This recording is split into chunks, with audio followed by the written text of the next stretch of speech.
Welcome friends, आप सभी का फिर से एक बार स्वागत है क्रेजी फॉर मूवीज में। दोस्तों, मास एलिवेशन का तीसरा डोज लेने कल मैं पहुंचा ट्रिपल आर फिल्म के तेलुगु वर्जन को देखने, और जो एक्सपीरियंस था वो क्या बताऊं। मतलब బ్రో నా గొంతు పోయింది బ్రో ప్రతి సీను గూస్ బంప్స్ अब అలాగే ఉండిపోయి బ్రో ప్రతి సీను। बिल्कुल यही एक्सपीरियंस था मेरा। मतलब कहना चाहूंगा कि तेलुगु वर्जन के अंदर जो एक्सपीरियंस है, मतलब इमोशनल सीन्स के अंदर रामचरण तेजा की जो परफॉर्मेंस है, जो डायलॉग डिलीवरी है ना, वो कुछ अलग ही है। और जब मैंने फिल्म को पहली बार देखा था तो फिल्म के कुछ सीक्वेंस जो थे वो फिल्म की हाईलाइट थे, जो मेरे दिमाग में बैठ गए थे। चाहे बात करें एक्टर्स की एंट्री सीक्वेंस की, चाहे बात करें इंटरवल सीन की, चाहे बात करें क्लाइमैक्स सीन की। तो उनमें से मैं कहूंगा कि इंटरवल और क्लाइमैक्स सीन इस पूरी फिल्म की सबसे बड़ी हाईलाइट थी। जहां पर जब मैंने पहली बार फिल्म को देखा था तो इंटरवल जो था मेरी नजर में यहां पर था, और क्लाइमैक्स जो था कह सकते हैं कि लगभग थोड़ा सा बराबर में ही था। पर जब मैंने इस फिल्म को दूसरी बार देखा और उसके बाद जब मैंने कल तीसरी बार देखा ना, तो इंटरवल तो अभी भी यहां पर है, पर क्लाइमैक्स जो है नेक्स्ट लेवल पर जा चुका है। मतलब क्लाइमैक्स का जो एक्सपीरियंस है ना, वो ऐसा लग रहा है कि हर बार जितनी बार मैं उसे देख रहा हूं ना, उसका एक्सपीरियंस, उसका वो किक जो है वो बढ़ता जा रहा है। तो ये था मेरा तीसरी बार इस फिल्म को देखने का, तेलुगु वर्जन में देखने का एक्सपीरियंस, और ये मेरा लास्ट टाइम था। शायद मैं चौथी बार अब नहीं देखूंगा। तो वीडियो को पूरी तरह से स्टार्ट करने से पहले एक छोटा सा डिस्क्लेमर कि ये वीडियो जो है हैवी स्पॉयलर्स से भरा हुआ है। मतलब इस वीडियो के अंदर हम जो है तेलुगु वर्सेस हिंदी दोनों ही वर्जन के अंदर क्या डिफरेंस है उसके बारे में बात करेंगे। साथ ही साथ इस फिल्म के अंदर हमारे कुछ जो फेवरेट सीन्स हैं उसके बारे में बात करेंगे।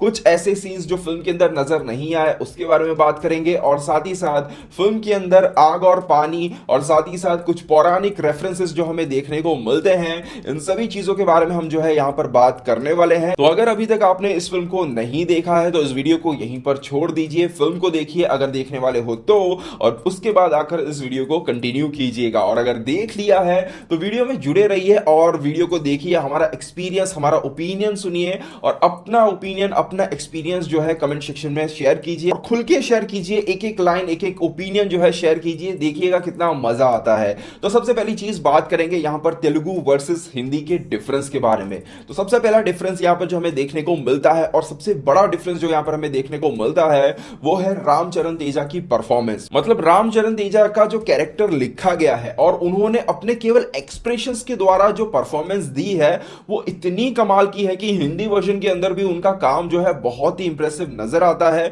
पर जब आप इसके तेलुगु वर्जन को देखोगे ना, तो उसके अंदर उनकी जो डायलॉग डिलीवरी है ना, उसके अंदर एक अलग ही फील है। स्पेशली जब वो कोमुरम भीम के कैरेक्टर को अपने अंकल जो समुद्रकन्नी का रोल है उनके सामने जिस तरह से डिस्क्राइब करते हैं, जब उनका विजन एक क्लियर होता है, उनके कैरेक्टर में एक दूसरा शेड हमें प्रॉपर तरीके से देखने को मिलता है, वो जो सीन है वहां पर जो उनकी डायलॉग डिलीवरी है ना, वो कुछ अलग ही है। मतलब इमोशनल जो है ना, इमोशंस जो है ना उस कैरेक्टर के, वो परफेक्ट तरीके से तेलुगु वर्जन में निकल के आते हैं। और सिर्फ उस कैरेक्टर के ही नहीं, पूरी फिल्म के अंदर जितने भी इमोशनल सीन्स हैं ना, वो तेलुगु वर्जन में ज्यादा स्ट्रांग नजर आते हैं कंपेयर करेंगे अगर हिंदी वर्जन से। तो इसके अलावा तेलुगु वर्जन के अंदर एक और चीज है जो बहुत ही डिफरेंट नजर आती है, और वो है यहां पर फिल्म के अंदर सुनाई देने वाला कोमुरम भीमरो सॉन्ग। जी हां, अब मैं कहना चाहूंगा कि यहां पर तेलुगु वर्जन के अंदर कोमुरम भीमरो सॉन्ग का जो एक्सपीरियंस था वो मेरा बिल्कुल ही डिफरेंट था। भले ही दोनों ही वर्जन को, हिंदी और तेलुगु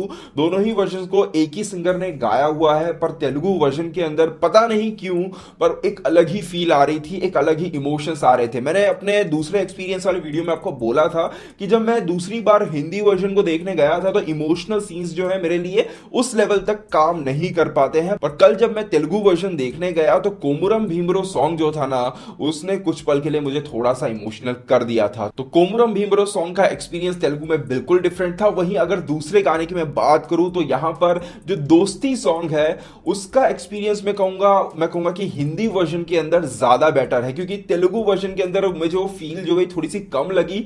हिंदी वर्जन के अंदर अगर आप सुनोगे तो अमित त्रिवेदी की जो वॉइस है ना, उसमें एक अलग ही बात है, एक अलग ही जादू है जो कि मैंने हिंदी वर्जन के अंदर एक्सपीरियंस की थी। इसके अलावा मैं कहूंगा कि फिल्म के अंदर उतनी ही इंग्लिश भाषा का यूज किया गया है जितना यहाँ पर हिंदी वर्जन के अंदर किया गया है। इवन जहां जहां पर जरूरत पड़ी है वहां पर तेलुगु वर्जन के अंदर भी जो है हिंदी शब्दों का जो है यूज किया गया है। एक जगह पर हिंदी वर्जन के अंदर हमें बंगाली भाषा सुनने को मिलती है, उसे जो है तेलुगु वर्जन में बंगाली को हटाकर हिंदी भाषा को वहां पर ऐड कर दिया गया है। अदरवाइज फिल्म के अंदर जो है कोई भी मेजर डिफरेंस देखने को नहीं मिलता है। तो फिल्म का हिंदी वर्जन बेहतरीन है, पर तेलुगु वर्जन का जो एक्सपीरियंस है वो कुछ अलग ही है। तो मैं रिकमेंड करूंगा कि अगर आप दूसरी बार जाने की प्लानिंग कर रहे हो और अगर आपको तेलुगु वर्जन में देखना कंफर्टेबल है तो अगर हिंदी वर्जन देख लिया तो एक बार तेलुगु वर्जन को ट्राई करो और एक्सपीरियंस जो है कमेंट सेक्शन में शेयर करो। इसके अलावा अब आइए बात करते हैं यहां पर फिल्म के अंदर मेरे कुछ फेवरेट सीन्स, जहां पर आग और पानी को जिस तरीके से इन दोनों कैरेक्टर्स के साथ जोड़ते हुए दिखाया है उनके बारे में थोड़ा सा हम बात करते हैं। नंबर 1 पे हम सबसे पहले बात करेंगे यहां पर रामचरण तेजा की एंट्री सीन के बारे में। तो फिल्म के इस एंट्री सीन के अंदर हम देखते हैं कि किस तरीके से आग की लपटों के पीछे से जो है रामचरण तेजा का जो कैरेक्टर है उसको रिवील किया जाता है, उसके लुक को जो है रिवील किया जाता है। रामचरण तेजा को यहां पर आग बोला गया है और इस लुक रिवील होने के बाद वो बिल्कुल एकदम जलते अंगार की तरह जो है निकल के जाते हैं और उस बंदे को जो है पकड़ के लेके आते हैं। वो सीक्वेंस जो है वो अपने आप में काफी एपिक है, तो उसको वो वहां से लेकर आते हैं और उसके बाद अगर आप देखोगे तो वहां पर बाल्टी रखी है जिसके अंदर फायर लिखा हुआ है, मतलब जब आग लग जाए कहीं पर तो उसे बुझाने के लिए उसका इस्तेमाल किया जाता है। तो उस बाल्टी से जो है रामचरण तेजा पानी निकालते हैं और अपना मुंह धोते हैं। मतलब मानो वो सीन इस तरीके से दिखाया गया है कि वो अंगार, वो आग जल रही थी, उसे रामचरण तेजा जो है थोड़ा सा शांत करने की कोशिश कर रहे हैं और उसके बाद वो फिर से जाकर एकदम डिसिप्लिन में जो है खड़े हो जाते हैं।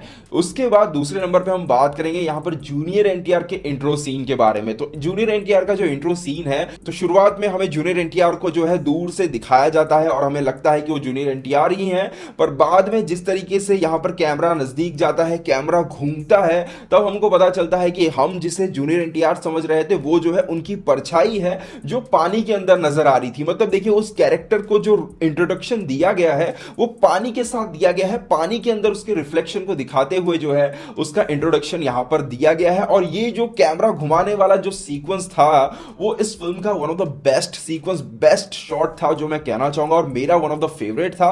काफी बार इससे पहले भी हमने देखा हुआ है और बहुत ही बेहतरीन तरीके से किया भी गया है, पर इस फिल्म के अंदर भी जो है मजा मुझे काफी आया और मैं कहूंगा कि ये सीन भी जो है वन ऑफ द मेरा फेवरेट सीन है।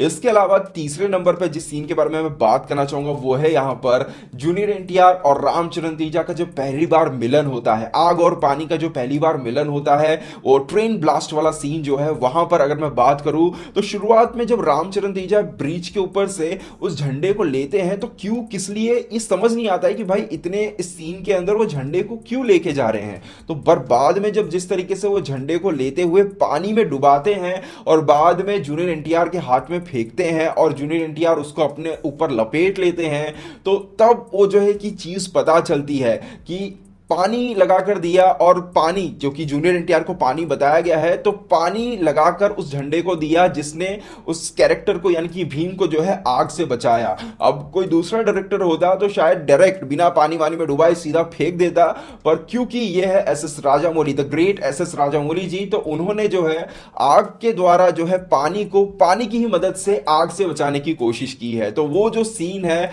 आग और पानी का जो मिलन इस फिल्म में जब देखने को मिलता है ना, वो भी कह सकते हैं कि इस फिल्म का one of the best scene था। और साथ ही साथ इसके बाद जब इंटरवल सीन पर आग और पानी के बीच की जो टक्कर हमें देखने को मिलती है, जो बैकग्राउंड में इनके पीछे जिस तरीके से पानी चलता है, उससे उसके पटाखे फूट रहे होते हैं, वो भी कह सकते हैं कि कमाल का सीन था। और वहां पर जो गूज बम्स आते हैं ना, उसे डिस्क्राइब कर पाना बहुत ही मुश्किल है। इसके अलावा बढ़ते हैं अगले सेक्शन की तरफ और बात करते हैं फिल्म के अंदर नजर आने वाले कुछ पौराणिक रेफरेंसेस के बारे में। तो सबसे पहली चीज की हर किसी को पता है, हर किसी ने सुना है, एसएस राजामौली जी ने काफी बार खुद इस चीज को बोला है कि उनकी फिल्मों की जो कैरेक्टर्स होते हैं, उनकी फिल्मों के जो सीन्स रहते हैं, फ्रेम्स रहते हैं, वो रामायण और महाभारत से जो है काफी हद तक इंस्पायर रहते हैं। वो खुद जो है इन सभी चीजों से इंस्पायर्ड होकर जो है इन सीन्स को जो है डिजाइन करते हैं। अब RRR फिल्म के अंदर ये जो रामायण और महाभारत का जो सीन है, जो रेफरेंस है, वो सबसे पहली बार और सबसे बेहतरीन तरीके से स्ट्राइक होता है प्री क्लाइमैक्स सीक्वेंस पर, जहां पर जूनियर एनटीआर का कैरेक्टर जो कि यहां पर भीम का कैरेक्टर प्ले कर रहे हैं, वो जब है आलिया भट्ट यानी कि सीता से बोलते हैं कि अब राम को ढूंढने के लिए सीता को नहीं जाना पड़ेगा, अब राम जो है सीता के पास खुद आएगा। तो इस सीन को सुनने के बाद हमारे दिमाग में बिल्कुल वही सीन चलने लगता है कि यहां पर रामचरण तेजा है, प्रभु श्री राम जी, आलिया भट्ट है यहां पर माता सीता, और जूनियर एनटीआर का रोल जो है यहां पर हो चुका है हनुमान जी का। और यहां पर अगर आप देखोगे तो जो जूनियर एनटीआर का कैरेक्टर है उसके अंदर हमें जो है हनुमान जी के साथ साथ जो है भीम का रेफरेंस जो है वो भी देखने को मिलता है। वैसे अगर बात करें तो आप सभी को पता ही होगा कि हनुमान जी जो थे वो भी पवन पुत्र थे और भीम जो थे वो भी पवन पुत्र थे, तो दोनों को ही पवन पुत्र जो है वो कहा जाता था। और यहां पर अगर आप देखोगे तो पवन पुत्र होने का जो रेफरेंस है वो फिल्म के अंदर ऑलरेडी दे दिया गया था। अगर आप ध्यान दोगे तो जो कोमुरम भीमरो सॉन्ग हमें सुनने को मिलता है तो वहां पर जिस तरीके से हवा चलती है और हवा के साथ एक पत्ता उड़कर आता है, जूनियर एनटीआर के चेहरे को जो है स्पर्श करता है, तो वहां से ये जो है एक सिंबॉलिक वे में जो है प्रेजेंट करने की कोशिश की गई है। तो सबसे पहली चीज, अभी फिल्म RRR रिलीज होने से पहले मैंने तो जितने भी इंटरव्यूज थे एस राजामौली जी के सारे देख लिए थे, हिंदी तेलुगु जितने भी थे सब देख लिया था। अब मुझे याद नहीं था तो मैं कल तीसरी बार देखने के बाद ढूंढ रहा था कहां पर है, तो वहां पर एस राजामौली जी ने संदीप वांगा रेड्डी के साथ जो इंटरव्यू हुआ था उसके अंदर उन्होंने बोला था कि महाभारत के अंदर कृष्ण और अर्जुन इन दोनों की दोस्ती के चर्चे हैं, दुर्योधन और कर्ण इन दोनों की दोस्ती के चर्चे हैं, पर कैसा हो अगर कृष्ण और कर्ण ये दोनों अगर दोस्त हों तो कैसा होगा। तो मेरा जो है ऐसा एक फैसिनेशन है, ऐसा उन्होंने उस इंटरव्यू के अंदर खुद बोला था। आप एक बार सुन भी लीजिए। అర్జునుడు కృష్ణుడు చాలా మంచి ఫ్రెండ్స్ అని చెప్తారు, దుర్యోధనుడు కర్ణుడు చాలా మంచి ఫ్రెండ్స్ అని చెప్తారు. They are many stories on their friendship. అదంతా నాకు ఒక ఎక్స్ట్రా మైల్ వెళ్ళాలని ఉంటుంది. కర్ణుడికి కృష్ణుడికి ఫ్రెండ్షిప్ ఉంటే అది ఎలా ఉంటుంది అసలు. तो यहां पर राजामौली जी ने किया कि व्हाट इफ कि इस बार पवन पुत्र हनुमान की जगह पवन पुत्र भीम अगर जाते हैं यहां पर माता सीता की जगह प्रभु श्री राम जी को बचाने और वहां पर जो है अंग्रेजों की लंका जलाते हैं। दूसरी तरफ अगर आप देखोगे तो ये जो सीक्वेंस हमें देखने को मिलता है जहां पर जूनियर एनटीआर अपने कंधों पर जो है रामचरण तेजा को बिठाकर वो जो एक्शन सीन नजर आता है, तो यहां पर भी अगर आप देखोगे तो आप सभी ने पुराणों में महाभारत के अंदर भीम के कंधों के बारे में काफी पढ़ा, काफी सुना होगा, किस तरह से वो अपनी माता यानी कि कुंती को बिठाकर कंधे पर लेकर जाते थे, अपने भाइयों को उठाकर लेकर जाते थे। और वहीं दूसरी तरफ हमने ये भी पढ़ा हुआ है कि जो हनुमान जी थे वो भी जो है यहाँ पर प्रभु श्री राम जी और लक्ष्मण जी को जो है अपने कंधे पर लेकर जाते थे। तो उस चीज का जो रेफरेंस है उसे भी यहाँ पर दिखाया गया है। और अगर नाम भी देखोगे तो यहाँ पर भीम ही आपको सुनने को मिलता है, तो भीम जो है भीम के कैरेक्टर का ही यहाँ पर रेफरेंस दिया गया है।